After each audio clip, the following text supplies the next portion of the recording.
সারাদিনে কয়টা কাপড়ই করতে পারেন? কয়টা হ্যাঁ, 3 দিন লাগে না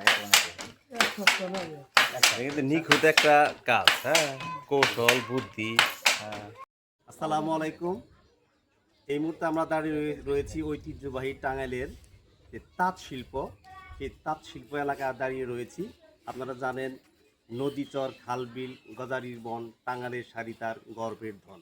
এই মুহূর্তে আমি আপনাদের সাথে পরিচয় করিয়ে দিব একজন তাঁত শিল্পীর কাছে।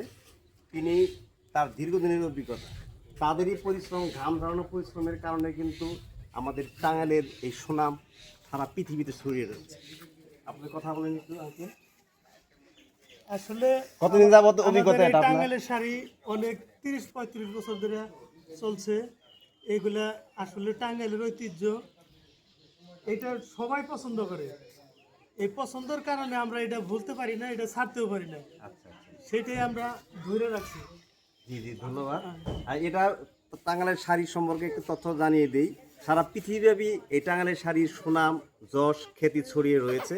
তার একটি উদাহরণ দিচ্ছি আপনাদেরকে, সেটা হচ্ছে দেবদাস মুভি। আপনারা যারা দেখেছেন, দেবদাস মুভিতে নায়িকা ঐশ্বরিয়া যে ড্রেসটি পরেছিল সেটা কিন্তু টাঙ্গাইলের শাড়ি। এটা কিন্তু আমাদের টাঙ্গাইলের জন্য গর্বের একটি বিষয়। ঠিক আছে, তো এটা হচ্ছে তাঁত শিল্প এরিয়া। এদিকে অনেক বাড়িতে তাঁত শিল্প রয়েছে। আমরা যে শাড়ি কিনে থাকি পাটটাইল থেকে, তারা এইগুলা কিন্তু তারা হস্তশিল্পের মাধ্যমে কিন্তু এখান থেকে বানানোর পরে ওইখানে যায়, সেখান থেকে আমরা রেডিমেড কিনতে পারি। ওকে,